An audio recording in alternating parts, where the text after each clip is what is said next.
Bharatiya Janata party का आज स्थापना दिवस है। साल 1980 में 6 अप्रैल को ही भाजपा की स्थापना हुई थी। उस समय जो पौधा रोपा गया तब शायद ही किसी ने यह सोचा होगा कि कुछ सालों बाद यह इतना बड़ा पेड़ बनेगा। आज आलम यह है कि 2024 के आगामी लोकसभा चुनाव में बीजेपी 370 और एनडीए 400 से अधिक सीटों पर जीत का दावा कर रहा है। यह कहानी भारतीय जनसंघ की स्थापना से शुरू होती है। महात्मा गांधी की हत्या के बाद श्यामा प्रसाद मुखर्जी ने हिंदू महासभा से इस्तीफा दे दिया। उन्होंने संघ के सहयोग से 21 अक्टूबर 1951 को बीजेएस का गठन किया। कश्मीर की जेल में मुखर्जी की मौत हो गई। इसके बाद उपाध्याय चंद्रमौली शर्मा को जनसंघ का अध्यक्ष बनाया गया। उनके बाद प्रेमचंद्र डोगरा बने। आचार्य डीपी घोष, पीताम्बर दास, ए रामाराव, रघुबीरा और बख्शराज व्यास ने जनसंघ की कमान संभाली। साल 1966 में बलराज माधोक को और 1967 में दीनदयाल उपाध्याय अध्यक्ष बने। इनके बाद 1972 तक अटल बिहारी वाजपेयी और 1977 तक लाल कृष्ण आडवाणी अध्यक्ष पद पर रहे। साल 1977 में भारतीय जनसंघ का अस्तित्व खत्म कर दिया गया। दरअसल इस समय देश में पहली बार गैर कांग्रेसी सरकार बनी थी। ऐसे में जनता पार्टी की सरकार में शामिल होने के लिए शर्त रखी गई कि विलय करना होगा। इस तरह जनसंघ का जनता पार्टी में विलय हुआ। जनता पार्टी की सरकार बनी और उस सरकार में जनसंघ की तरफ से आडवाणी सूचना प्रसारण मंत्री बने, जबकि अटल बिहारी वाजपेयी को विदेश मंत्री बनाया गया था। मगर कुछ समय बाद ही आपसी खींचतान के चलते 1979 में मोरारजी देसाई की सरकार गिर गई। इस स्थिति में जनसंघ के संघीय नेताओं को नया प्लेटफॉर्म बनाने की जरूरत महसूस हुई। इसी तरह 6 अप्रैल 1980 को मुंबई में एक नई राजनीतिक पार्टी की स्थापना हुई, जिसका नाम भारतीय जनता पार्टी दिया गया। यह तारीख इसलिए चुनी गई क्योंकि 6 अप्रैल 1930 को महात्मा गांधी ने दांडी यात्रा के बाद नमक बनाकर काला कानून तोड़ा था। 1984 के चुनाव में भाजपा को सिर्फ 2 सीटें मिली थी। 1984 में इंदिरा गांधी की हत्या हो गई। ऐसे में सहानुभूति लहर के चलते कांग्रेस को 400 से ज्यादा सीटें मिली और राजीव गांधी प्रधानमंत्री बने। बीजेपी के खाते में केवल 2 सीटें गई। एक सांसद गुजरात के मेहसाना से AK पटेल और दूसरे सांसद आंध्र प्रदेश के हनामकोंडा से चंदू भाई पाटिया जंगा रेड्डी चुने गए। 1980 से 6 साल तक वाजपेयी भाजपा के अध्यक्ष रहे। उन्हें हटाकर लाल कृष्ण आडवाणी का चेहरा आगे लाया गया। इसके बाद जब 1989 में लोकसभा चुनाव हुआ तो बीजेपी 2 से 85 सीटों पर पहुंच गई और 85 सीटें जीतने में सफल रही। इसके बाद बीजेपी की बढ़त लगातार जारी रही। साल 1991 में 120 लोकसभा सीटें, 1996 में 161 सीटें बीजेपी ने जीती। इस तरह भाजपा पहली बार भारतीय संसद में सबसे बड़ी पार्टी के तौर पर उभरी। अटल बिहारी वाजपेयी के नेतृत्व में सरकार बनी, मगर बहुमत नहीं होने के कारण 13 दिन बाद इस्तीफा देना पड़ा। लेकिन कैसे लगातार बढ़ता गया बीजेपी का ग्राफ। इसके बाद संयुक्त मोर्चा ने 2 सरकारों के बाद मध्यावधि चुनाव के लिए एनडीए का गठन हुआ। इसे शिवसेना, समता पार्टी, बीजू जनता दल, अकाली दल और AIADMK से समझौता।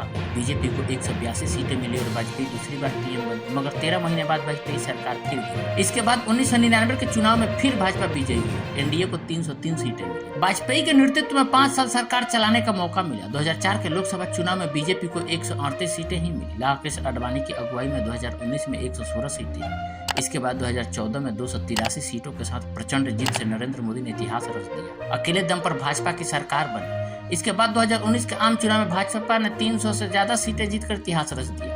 एनडीए ने 350 से ज्यादा सीटें जीती और अब निगाहें 400 पार पर है।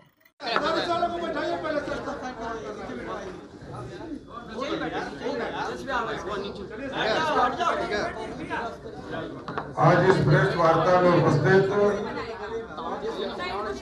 बिहार भाजपा के नेता और बिहार के मुख्यमंत्री आदरणीय विजय सिन्हा जी, पार्टी के महामंत्री जगन्नाथ ठाकुर जी, विधान परिषद के सदस्य अनिल शर्मा जी, पार्टी के मीडिया के सब प्रभारी दानिश जी, प्रवक्ता कुंतल कृष्णन जी, पार्टी के अन्य सभी पदाधिकारीगण, सभी मीडिया के साथीगण, आज भारतीय जनता पार्टी के स्थापना दिवस के शुभ अवसर पर आज प्रदेश कार्यालय में हम लोगों ने झंडा तोलन भी किया और संस्थापक सदस्यों में से एक जिन्होंने जनसंघ काल में डॉक्टर श्यामा प्रसाद मुखर्जी जी, पंडित दीनदयाल उपाध्याय जी, श्रद्धेय अटल बिहारी वाजपेयी जी को भी हम लोगों ने याद किया और भारतीय जनता पार्टी का गठन आज के ही दिन, आज से 43 वर्ष पहले 1980 में हुआ था और श्रद्धेय अटल बिहारी वाजपेयी जी, आडवाणी जी, मुरली मनोहर जोशी जी, सभी लोगों ने मिलकर भारतीय जनता पार्टी की स्थापना किया, भारत के कल्याण के लिए आगे बढ़ने का काम किया, बिहार के गरीबों को, देश के गरीबों को आगे बढ़ाने का काम किया और आज यशस्वी देश के प्रधानमंत्री आदरणीय नरेंद्र मोदी जी के नेतृत्व में कल तक जो लोग भारतीय जनता पार्टी की ओर देखकर हंसने का काम करते थे, जो श्रद्धेय अटल बिहारी वाजपेयी जी ने अपने सदन में कहा, उस वक्तव्य के बाद भारतीय जनता पार्टी का एक एक कार्यकर्ता इस देश में लगा और आज आदरणीय प्रधानमंत्री नरेंद्र मोदी जी के नेतृत्व में पिछले 2 बार से अपनी बहुमत की सरकार, एक बार 282 और एक बार 303 सीटें जीतकर एनडीए के साथ मिलकर दोनों बार सरकार चलाने का काम किया।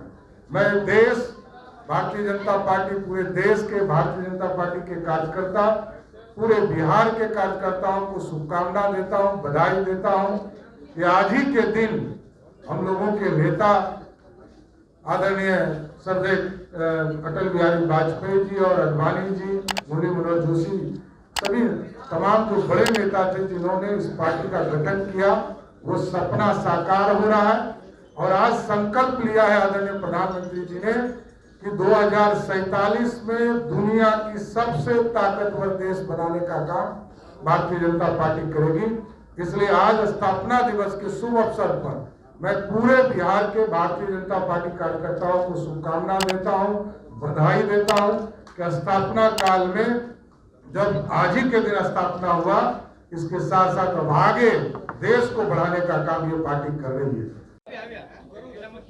देव दुर्लभ कार्यकर्ताओं को हमारी शुभकामना कि आपका संकल्प ये तीसरे और चौथे जनरेशन भारतीय जनता पार्टी के निस्वार्थ, बिना कोई भय या लोभ के सतत लगते रहे और अंत्योदय के महामंत्र को घर तक पहुंचाते रहे और आज देश के प्रधानमंत्री माननीय नरेंद्र मोदी जी एक भारत श्रेष्ठ भारत के सपना को भी साकार कर रहे हैं और सबका साथ सबका विकास के महामंत्र को, अंत्योदय को हर घर तक पहुंचाने में जो देव दुर्लभ कार्यकर्ताओं ने अहम भूमिका निभाया है और आज 44वां वर्ष 40 पार बिहार में और 400 पार देश में ये सपना को साकार करने के लिए 21वीं सदी में विकसित भारत और विकसित बिहार बनाने का एक नए संकल्प, नए उत्साह के साथ हम लोग कदम बढ़ाए हैं और हमारे कार्यकर्ता एक मिशन, एक ध्येय को लेकर के आगे बढ़ता है।